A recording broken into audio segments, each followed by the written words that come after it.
Hello, fitness business nerds. What's up? Welcome to another episode of the Business for Unicorns podcast. Today, I'm here with Joe Hashey. What's up, Joe? Michael, honor to be here. What's going on? Thank you so much for doing this. We're just kind of meeting for the first time, and so I'm so excited to have you on the podcast. Thanks for making the time for this. Listeners, if you don't know Joe, he's the founder and owner of Synergy Athletics. It's been open, I think you said, for 14 years in New York, so congrats on that. Joe is also a speaker and a writer. He's a man of many talents, and I'm just so thrilled that we get to share your wisdom and experience with our listeners. So thank you for doing this, Joe. My pleasure. I look forward to the conversation. Yeah. So let's just start with a little bit. I know that I gave you the quickest bio ever, but if you wanted to share in your own words, how do you think about your career, describing your career and your work up until this point? Yeah, I'll give you the condensed version. But basically, I came in through a non-traditional route. I was a high school U.S. history and economics teacher. And so I went to a small school in upstate New York called Colgate University. And when I was in my master's program, I developed a passion for fitness. I had played sports there, and that was part of the catalyst. But the bigger part was that when I was in graduate school, my father ends up passing away because he had a lot of health-related issues that were largely preventable. He was a pack-a-day smoker.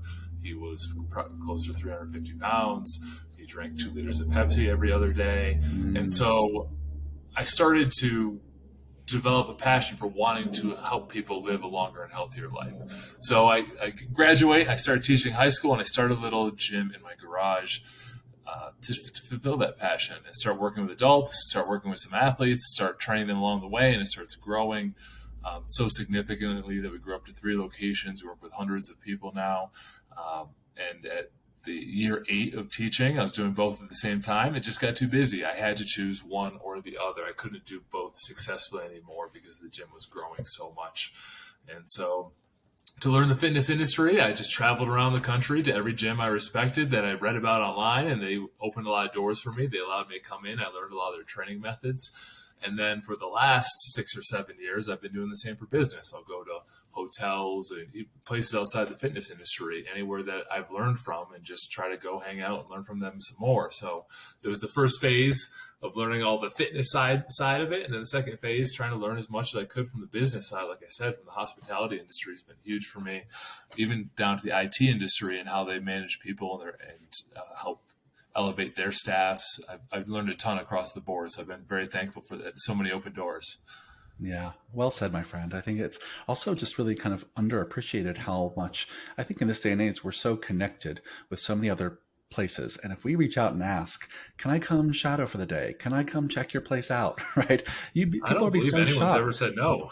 Yeah, Yeah. people are so open, and I think, fitness sometimes gets a bad rap for being really kind of territorial, but I'll just say from my experience, I haven't seen that much. Maybe No, people yeah, are a little combative likewise. to the competitor 1 block away, maybe, right? I get that, right? Yeah. But generally speaking, I find it's an industry where, if you ask people who are at the top of their game doing great work, how'd you do it?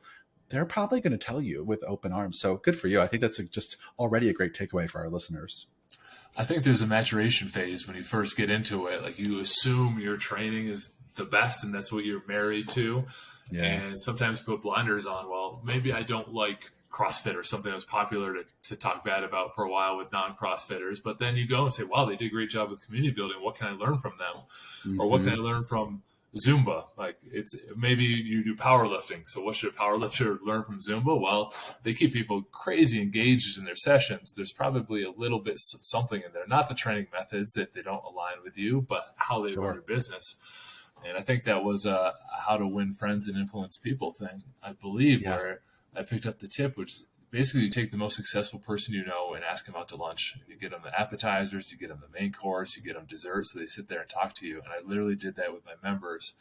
And I had 4 or 5 business owner members that took me out, or I took them out in our area to lunch, and they taught me a lot. They introduced me to a lot of people, and it grew a community just by going through this method of me just genuinely asking for help and how they grew the successful businesses in my town. Yeah, well said. Great, Joe. Well, let's dive in, 'cause I know there's a few topics we want to get to. And one of the topics I know that you're very passionate about, and I will dive into first, is how to create systems in the business that really kind of help clarify expectations for your team and help create a consistent experience for your clients. So I'd love to just kind of start there because I know you have a lot to say. But first, what's your approach to this? What's your approach to creating systems in the business to help kind of clarify your team's roles and responsibilities? Yeah, we start by identifying what are the critical tasks in our business. And the number one thing should probably be the on-floor training experience. Like that is the Mm-hmm. critical moment. Like if a restaurant's food is no good, they won't be around for long, even if they might have great ambiance. Like they might trickle along, but if the critical event of their company is not doing well, then they won't do well.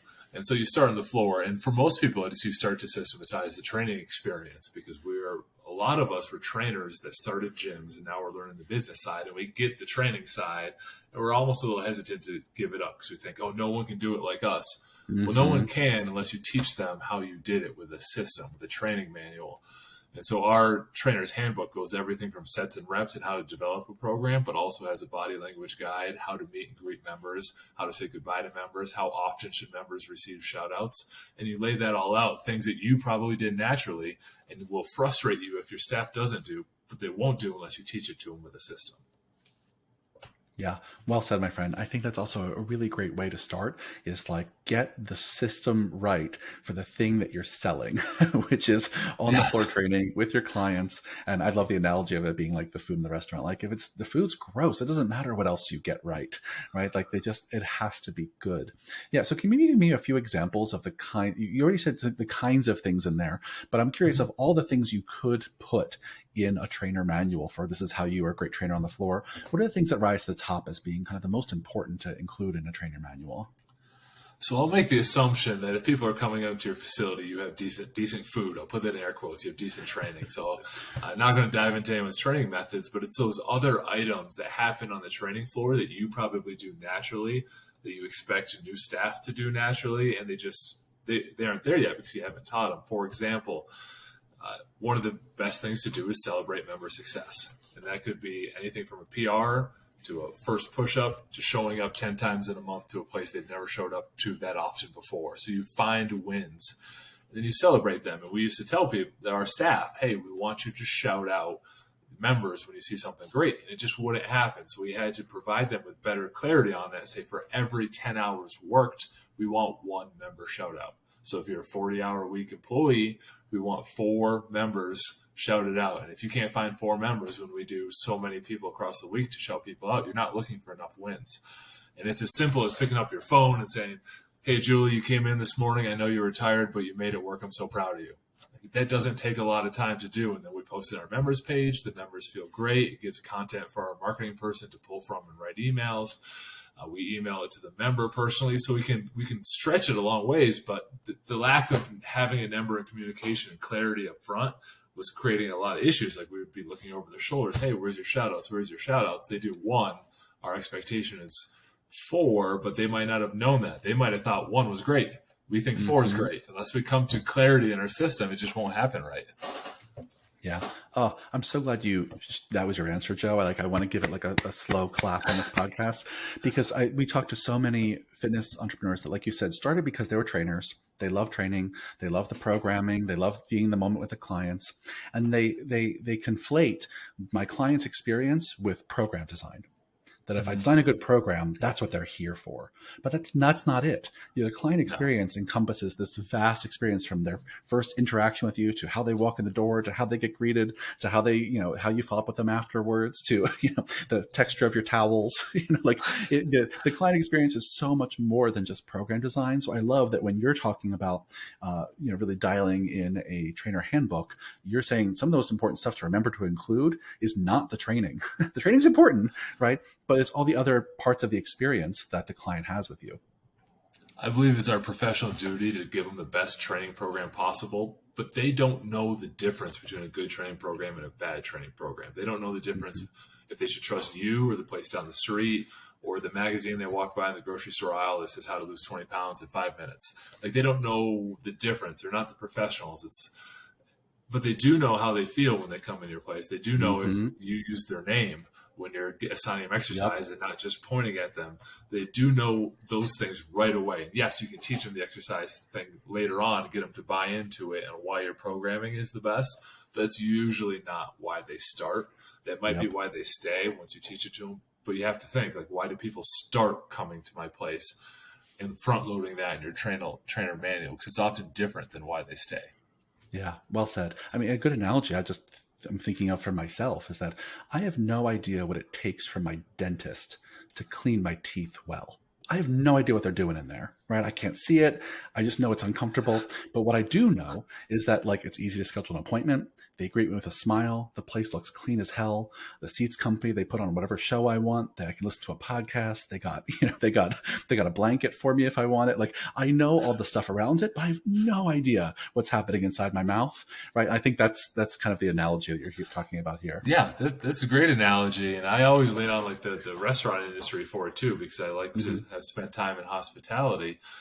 But every restaurant will say they have the best something. It almost just becomes noise in the background. You saying you have the best workouts isn't going to sell the best burger in town, best tacos. Yeah, right. Okay, we'll see. But everyone says that, so it's not a unique to your company and not a reason why people will start if you just say you have the best of something, because that's everyone in town claims they're the best and they don't know the difference. So like you said, this person could say, hey, best dentist, but if they're giving you a hot towel, you're like, oh, this guy might be there, or this gal might be the best dentist because of those other things. Like that your teeth will probably be cleaned anywhere, but it's the outside experience that makes a difference. Yeah. Well, let's talk about this, another piece of this, Joe, which is cool. So let us say you have a trainer manual. You're really clear about this is what it looks like to deliver a great experience, all the things around the experience. The thing that we talk about all the time as business coaches, right? I'm sure you have this conversation all the time. It's like, well, I have all that and people still aren't doing it. So can you talk to me a little bit about how do you roll out these expectations and then have quality control mechanisms in place to make sure they continue to happen? Yeah, so the hardest part of business is what's called LMA, lead, manage, and hold accountable. But that is your job as the owner, president, manager, whatever your role is in the company. So first of all, you roll it out piece by piece, and you test them on what's important. And it has a negative connotation to it. How you would think, however, if you go soft and you're not like teaching them what you want as success, then they'll start to feel like they're not doing a good job, and you're doing your employees a disservice if you're not actually doing the testing and processing. So if someone becomes a trainer at our facility, for example, it's a 90-day onboarding, which they get educated on the trainer's manual that I just mentioned.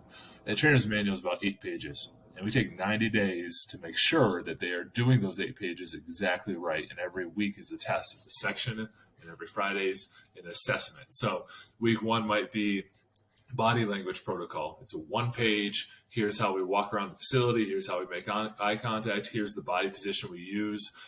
So we can stay open to the room to see what everyone else's exercise if you're coaching a few people. And here's the body position we use if that member is telling us something private. It's all laid out there. And then on Friday is an observation assessment where we go through and we rank them on each one of those things. So they get tested on. Then we have our core values. They need to know our company's core values in the second week, and their assessment is give us an example of how a different staff member embodied each one of the core values. They need to know it, and they need to know how they see it. And then we'll get into sets and reps, and then we'll say, all right, here's a different scenario where someone joins, they have a bad knee, you write a lower body program for them, and we'll go through that process. But we front load it with other items first so they know the importance. We guide them through the 90 days, we set them up for success, and then ongoing, that clarity that we talked about, Michael, is essential to LMA because they need to know what you're holding them accountable for. It is very easy to hold someone accountable if you expect 4 member shout-outs and you see 2. You say, hey, we're expecting 4. You have 2. How do we cover this gap for the next week? What support do you need? What resources do you need? Or what kick in the rear do you need? And they'll tell you, hey, I just forgot, or can you help me script a couple? I want to get a little bit better at them. And then you help and assist them. Say, okay, for the next month, next week we need 4, and then you help them along the way and hold them accountable to the number again. It's very hard to hold someone accountable if you don't know exactly what they need to be done and they don't know, but it's so much easier if they do. Yep. Yeah, you're so right there, Joe. Right. If in the kind of LMA acronym, the accountability almost does itself if the expectations are set clearly enough. It's very clear. You both know you missed the mark because the mark is very clear. I think Yes, that's so very well great. said. Yes. Yeah, I think it's so important. Well, let me ask you this because I know that there's so much to take away from even just that response. But one of the things I hear all the time is people often get to this crossroads, especially with new employees, where they've taken them through this training, they're trying to test them, and they can't decide whether this person is gonna get it and they're just a little slow, or they need to like get off the train. Right? Like, did I make a wrong hire, or do I need to keep doubling down and investing in more handholding with this person and training with this person? Maybe 90 days isn't enough. So you could talk a little bit about how do you make that decision when you're at that fork in the road? Do I keep investing in this person who seems to be a slow learner and is not passing all of our tests, or when do I say, you know what, we're the wrong fit, time to just part ways amicably? Hi, listeners. This is a brief interruption with bad news. The bad news is after our last enrollment, the Unicorn Society is sold out. Since we pride ourselves on providing personal attention, we can't let anyone else in. But the good news is we're building up capacity to open up a few more spots for our next enrollment period later this year. But this is first come, first serve. So if you're interested in working personally with Michael Keeler, Pete Dupuis, Ben Secret, Weapon Pickard, and yours truly, head to businessforunicorns.com/unicorn to find out more about the prerequisites, learn about the program, and, if so intrigued, get on the wait list for priority consideration for future spots. Now back to the show. Great question, because this is often the friction, especially with someone who's elevating off the training floor, now hiring their first series of employees. Is that question, how long do I mentor them for? And it comes back to, and I'm going to keep saying the word so everyone knows it, clarity. So, for example, I'll get a call from someone I'm mentoring, and they'll say, this person just doesn't feel like they're doing the same things on the floor that I'm doing. And then we'll have to do an exercise. What exactly are they doing different? Well, it's the energy. Okay, how do you create the energy? I do X, Y, and Z. Are they doing X, Y, and Z? No. Have you taught them how to do X, Y, and Z? Yes or no? Okay, cool. So now we've identified exactly what you need to see. And maybe it's they're not meeting and greeting and they're not celebrating members when they do something cool. You sit down with the person, say, hey, I want you to improve your performance over 30 days. Here's exactly what I need to say. I need everyone you meet, I want you to greet by name, and I want you to celebrate 4 people every session from now until the end of the month, because we want to see this outcome, which is improved energy in the sessions, and I think that'll do it. Number 1, does that sound like a good plan to you? Number 2, what can we add to this plan together to help improve the energy in the session? Maybe it's, you need to build more confidence. You feel nervous. Okay, let's do some public speaking things. Let's do some video things. Let's practice that because we need to see this outcome in 30 days. So collectively, you come up with a plan. You check in with them at the end of every week during 30 days to update them on their progress. And then you have clarity at the end of 30 days whether they've done it or not. And same with them. So you set out the expectations, and the key part is have a time period on it, so you can say done or not done. And I should reemphasize that because that's so important. You want to write out whatever you want them to do where you can say done or not done. So it's not improved sessions and they think yes, you think no. You can't clearly say done or not done. You can go and see and hear if they meet everyone by name. Mm-hmm. Was that done or not done? Were they 9 out of 10? Were they 7 out of 10? Whatever it is. Like, that is extreme clarity on what you expect. So I think we just want people to know what's in our head. And it's so hard to do. And yes, it's so hard to write it down on paper. Like, what were the steps that taught me that over a decade? This person's just starting out their 1 weekend. You have a decade of experience. It's your job to make it clear for them on what's expected. And that can be hard, but you have to get clarity on what you want and whether they did it or not. Yeah, that's great, Joe. I think if I was trying to summarize your kind of clarity equation here, it seems like what you're saying is that, clarity and expectations is really a series of observable behaviors paired with some deadlines. Right? It's well said. Yeah, gotta have the deadlines. I just need to be able to see or hear that you're able to do X, Y, and Z by this deadline, because then you can get there. They either did it or not. Right? It's an observable behavior. Like, it's not just improve energy. It's not just be a better trainer. It's not just, it's specifically things you want to see and hear, which are so crucial because then they can be black and white. It can be yes or no. And that leads to the friendly departure you mentioned. They know whether it was done or not. It's not like, oh, Joe's got it out for me. no, we both agreed. We both had the exact same outcomes lined up. It didn't happen. Sorry, it didn't work out. Yeah. Yeah. I think that's really well said. There was something else I was going to ask you about that. Let me just pause for a second. I can think about what it was. You know, I think you probably said it all. I think that makes a ton of sense, right? It's just that I need to be really clear on what exactly is the behavior I'm looking for. I need to be able to observe that in you. Oh, this is what I was going to say, was that when you get to that point where it is a no, right? If they did it, great. They made progress. Yes, we get to keep working together. If it's a no consistently over time, the solution might be we can't work together. But I think what's also could be helpful, and maybe this is maybe me introducing another layer into this, is why is it a no? Right? Was it unclear how to do it? Did they just don't want to do it? Or are they really, on some level, incapable of doing it? Right? And That's I think really that's well said. Yes, diving into that is helpful.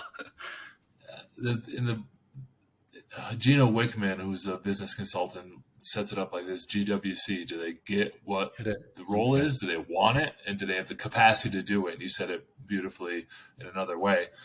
That capacity one is they have the ability or the time to do it. I might ask my marketing person, like, I want 100 leads. Yes, that's a number and that's clarity, but is it practical? And does she have the capacity to pull it off?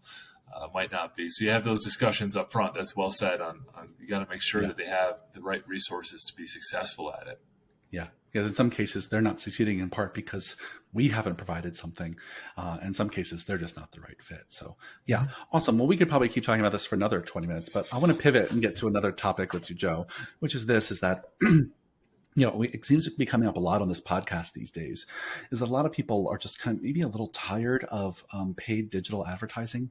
They're a little tired of Facebook ads. They're a little tired of Google ads. Either they've gotten results or not, but they're looking for other ways to grow their business and grow their community. I know one of the things that you like talking about is how to, kind of on a boots in the ground, grassroots approach to kind of growing your gym and growing your community is something I know you love talking about. So you maybe just talk to me a little bit about, how does that strategy, that kind of local community growth strategy, fit into your overall picture for growing the gym?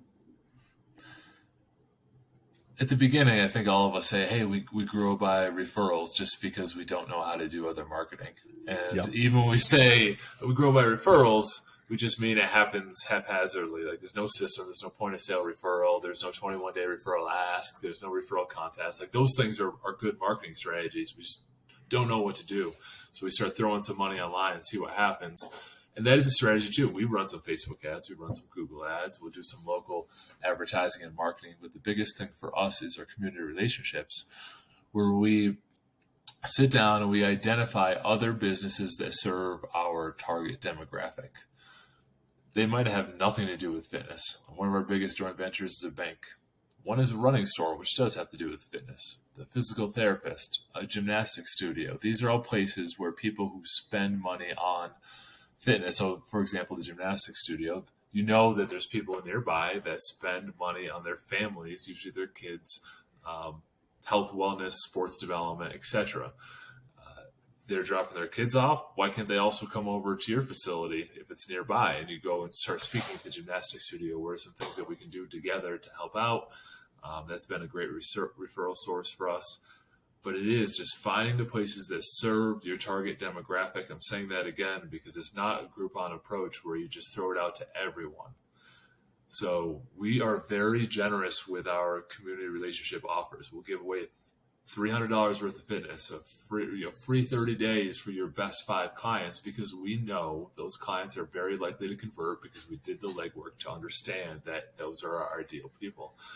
And so if we get 30 days as almost a trial phase to prove that we're worth it, we often sign them up. We've studied it, and we know our conversion rate is very high out of those generous offers. Plus, it makes you look pretty cool if you go up to another small business in your area and be like, hey, would you like to give away a $300 gift certificate to 5 of your favorite people? It sets them up as a hero in the story. Like they get to give away a big gift certificate. You get the person without spending that on, you're either going to send that money to Facebook or you're going to give it to another small business nearby. So you might as well try to build some relationships through it. And my last piece of actionable advice on it, Michael, is this. People ask, where do I find them? Look at your members and ask where they work and shop. Yep. Work is a huge one. We have different employer relationships where they market us to their employees. We'll do little jump starts for them in January. They'll give away cool things because we look at our members. All right, we have 17 teachers. Well, maybe we should give the teachers an offer at the beginning of the summer. Duh. And let's set up with schools and give them something great. And so we might have this many nurses. Okay, let's see if we can give something to hospitals, not for the patients, but for the workers. And doing that legwork pays dividends over and over again. So every 90 days, we have a joint venture relationship, a community relationship as part of our marketing calendar. When we're doing a promo, we'll give them spots. We'll help them out. We'll go do Facebook Lives from their facility, whatever they want as a kind of to keep it a two-way street. But it is much more rewarding for me to help out local business and small businesses. And that's why I train people in person and not virtually, than just send money to somewhere online and hope that people come in the door. Yeah, that's so smart, Joe. Let me see if I can just recap and highlight a few things you shared for our listeners. One is make sure you're looking for partners in your area that serve your avatar. So you know where your clients are. You can find new clients there. And if you don't know where to look, ask your clients. Where do you work? Where do you go? Within a 5-mile radius, 10-mile radius? What other stores are you going to? Where do you shop? Where do your kids go? Where do you get your hair cut? Those are the great places to start. And then I love what you're offering them as a starting point in the relationship is like, can we just give you a bunch of gift certificates to give to some of your best clients? You can raffle them off, give them away. We don't care. And how fantastic, right? It's a win for them. And it's a win for you, and it's doing good for the neighborhood of local businesses. So, bravo, my friend. I think it's a great strategy. I'm curious to pick your brain about what other kind of ways, you mentioned a few in some of your examples, but what other kinds of ways have you found win-win relationships with local businesses? So if they happen to be in some sort of health-related field, pre-COVID and even started to post-COVID, we'll do workshops and we'll highlight them. So they have to be something health or fitness related to make sense. So what we do is almost like workshop speed dating, we call it, where we'll have someone come in and give our members their best tip for 15 minutes. And then in between, our trainer will give the whole group like a 5-minute stretch exercise. Then the next person, for example, PT might come up and give away 3 of the best back stretches that he's realized works for his patients over 30 years of experience. Next one might be someone from the running store comes over and talks about how to avoid foot pain when you start getting outside. Then we might have a nutritionist. Here's my best breakfast. And in between each, they're all promoting it. They're at our facility. In between each, we're seen as the person organizing and highlighting it. And one woman does a great job with, she holds events at her facility where people come in and they all cook like a healthy dinner together. So she's like a phantom chef. Like instead of going out to restaurants, like an experience, she'll come in and maybe share one of her best recipes, and we'll go do an outing at her place afterwards or something like that. So we can bring them all together to do like a workshop type of deal where we all co-promote it. Or we can just be best case in our world is they send an email out for us that we write. So we have very good marketing people. People often devalue their email list. Say, hey, could you send this out to your email list, which is our friends over at Synergy, a neighboring business, is giving away a $300 gift certificate to the first 5 people that text this number. Would you like to be one of them? Great. They send that out, and we get a lot of leads, and then we convert them. Yeah, that's amazing, Joe. I think that it checks so many boxes. If I had to categorize all the ideas you shared, it sounds like, there's obviously just sharing offers with local businesses where they're going to share a special offer, give away gift certificates. They're sharing content, maybe email content or social media takeovers with another business. And then there's kind of like co-hosting events and workshops. That's a great menu to choose from. And then they all kind of build on each other. If we talk about building kind of know, like, and trust with our leads, right, that's a real fast path to that. By partnering with people who already have their know and like and trust. And by proxy, you're kind of just, you're hitching yourself to their wagon, and it makes a ton of sense for generating really qualified leads. Yeah. Fantastic. Anything you would add to that? The other thing I would add to it is make sure you serve them well. And if they do convert and sign up, drop a note back to the original referral and thank them for it. Like, hey, you sent us over this person. Just wanted to let you know they did sign up. They've been really enjoying it. They speak very highly of the experience with you, and we wanted to preserve that relationship. We appreciate you passing that trust to us. So we do a lot of handwritten cards and thank yous. to the local people, or we'll go patronize their place. If a coffee shop sends us a bunch of people, we'll show up at their place, buy the staff breakfast there, take some pictures, share it on social media, just as to bring the loop of gratitude back. And that's more likely going to lead to more referrals as well. Yeah. Beautifully said, my friend. I think it's a great place to end it. I'm sure we can keep going, but you've given our listeners and myself so much to think about. So thank you, my friend. This was amazing. I think we covered 2 super valuable topics, and there's lots of takeaways. So for our listeners who want to learn more about you, Joe, or Synergy Athletics, where can they find you all on the interwebs? Yeah, so the best place to hear more from me is on my Instagram, which is jhashey1. Instagram.com/JHASHEY1. And then I'm the business coach over at vincegabriel.com. I think that'd be a great place to look. If you go to my gym websites, you're just going to get gym stuff, and you have your own gym. So if you want to interact on an entrepreneurial level, those 2 places are the best place to find me, and always looking forward to connecting and learning myself. Yeah, amazing. Yeah, listeners, go find Joe. This was so valuable. And listeners, if you like this podcast, let me know. Leave a review wherever you listen to your podcast and shoot me an email. Let me know who you want me to talk to next, what topics you want me to cover. It's michael@businessforunicorns.com. Joe, this has been a real treat. Thanks again for your time. I appreciate it, my friend. My pleasure. Thank you.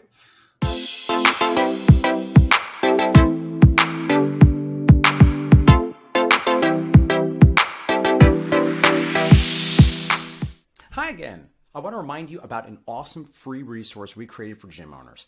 Have you ever found yourself overwhelmed in your gym?